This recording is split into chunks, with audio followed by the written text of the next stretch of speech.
Blast ಆಯಿತು. Cylinder blast. Jabiulla ಅಂತೇಳಿ, ಜಬೀವುಲ್ಲಾ ಈ ಘಟನೆ ಎಷ್ಟು ಗಂಟೆಗೆ ಆಗಿದೆ? ಸರ್. ಹೆಚ್ಚು ಕಮ್ಮಿ 11:15, 12 ಗಂಟೆ ಒಳಗೆ. ಮನೆ ಮುಂದೆ ಮಲಗಿದ್ದು ನಾವು, ಮಕ್ಕಳು ಒಂದು ಹೆಂಡತಿ ಒಳಗಿದ್ರು. ಅವ್ರು ಪಾಪ ಅವ್ನು ಆಟೋ ಡ್ರೈವರ್ ಇದ್ದಿಲ್ಲ. ಒಂದ್ಸತಿ ಹೊಗೆ ಬಂತು ಸ್ಟಾರ್ಟ್ ಆಗಿ, ಪಾಪ ಹುಡುಗಿ ಕೂಗಾಡ್ತಾ ಇತ್ತು. ಹೋಗಿ ಕದ ಮುರಿದು ಆ ಮಕ್ಕಳಿಗೂ ಆ ಒಮ್ಮಗೆ ಕರ್ಕೊಂಡು ಆಮೇಲೆ 10 ನಿಮಿಷದಲ್ಲಿ ಸೆಕೆಂಡು ಒಂದು ಸಿಲಿಂಡರ್ ಬ್ಲಾಸ್ಟ್ ಆಯಿತು. ಸಿಲಿಂಡರ್ ಬ್ಲಾಸ್ಟ್ ಆಗಿದೆ. ಬ್ಲಾಸ್ಟ್ ಆಗಿರೋದು. ಕೇಳಿಸ್ತು. ಅದು ಬ್ಲಾಸ್ಟ್ ಆಗಿದ್ಮೇಲೆ ಮನೆ ಓಪನ್ ಆಗಿದ್ದದು. ಮನೆ ಒಳಗಡೆ ಯಾರ್ಯಾರಿದ್ರು? 2 ಮಕ್ಕಳು, ಅವ್ರ ತಾಯಿ. ಅವ್ರ ಹೆಸರು ಮನೆ ಹೆಸರು ಒಂದು ಸರಿಯಾಗಿ ಗೊತ್ತಿಲ್ಲ ಅವ್ರಿಗೆ. ಚಂದ್ರಣ್ಣ ಅಂತ. ಬಾಡಿಗೆ ಮನೆ, ಬಾಡಿಗೆ ಇದ್ರು ಅವರು. ಅವನು ಪಾಪ ಆಟೋ ಗಿಟೋ ಹೊಡ್ಕೊಂಡಿದ್ದಾನೆ, ಪಾಪ ಒಳ್ಳೆ ಹುಡುಗ. ಆ ಥರ ಘಟನೆ ಆಯ್ತು ಈಗ. ಅಲ್ಲ, ಈಗ ಒಂದು ಘಟನೆ ಬೆಂಕಿ ಬಿದ್ದಾಗಿಂದ ಅಗ್ನಿಶಾಮಕ ಎಷ್ಟು ಗಂಟೆಗೆ ಬಂದ್ರು ಸರ್? ಒಂದು 20 ನಿಮಿಷಕ್ಕೆ ಬಂದರು ಸರ್. ಅಷ್ಟೊತ್ತಿಗೆ ಇಲ್ಲಿ ಭಾಳ ಪ್ರಾಬ್ಲಮ್ ಆಯ್ತು ತರಕ್ಕೆ. ಅವರು ವ್ಯಾನ್ ತರಕ್ಕೆ, ಲಾರಿ ತರಕ್ಕೆ, ವ್ಯಾನ್ಗಳು ಕಾರೆಲ್ಲ ನಿಂತಿದ್ದು. ಹಂಗಾಗಿ ಒಂದು 10 ನಿಮಿಷ ಲೇಟ್ ಆಯಿತು. ಬ್ಲಾಸ್ಟ್ ಆದ್ಮೇಲೆ ಬಂದಿದ್ದು ಸರ್. ಎಲ್ಲ ಸಂಪೂರ್ಣ ಸುಟ್ಟು ಭಸ್ಮ ಆಗಿದೆ. ಪೂರ್ತಿ ಆಗಿದೆ. ಏನು ಇಲ್ಲ.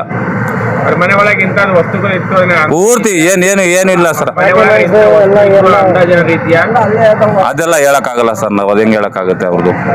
ಒಟ್ಟಿಗೆ ನಾವು ಕರ್ಕೊಂಬಂದಿದ್ದು ನಿಜ, ಒಳಗೆ ಏನಿತ್ತು ಅದು ನಾವು ಹೇಳಕ್ಕಾಗಲ್ಲ. ಒಳಗಡೆ ಯಾರಿದ್ರು? ಮಕ್ಕಳು, 2 ಮಕ್ಕಳು, ಒಬ್ಬ ತಾಯಿ. Okay sir, thank you.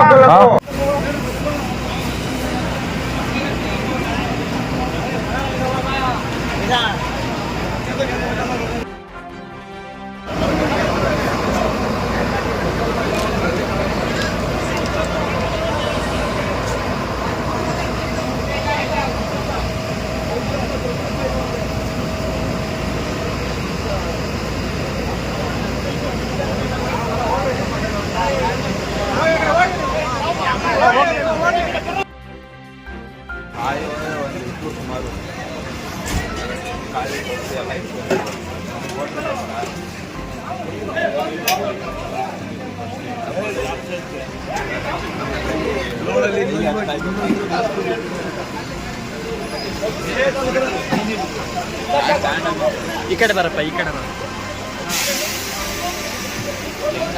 ಗೊತ್ತಿಲ್ಲ, ನಾನು ಜಸ್ಟ್ ಅವಾಗ ಹೋಗಿರೋದು 11.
ಡಾಕ್ಯುಮೆಂಟ್ ಅನ್ನ ಕಾಬಿ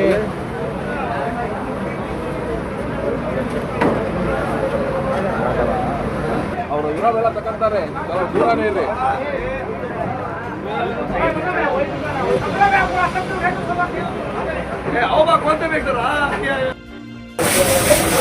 ಫ್ರಿಡ್ಜ್ ಬಿಡಲ್ಲ ಯಾಕನದ ಕಾಣಲ್ಲ. ಫ್ರಿಡ್ಜ್ ಹೌದಾ ನೀನು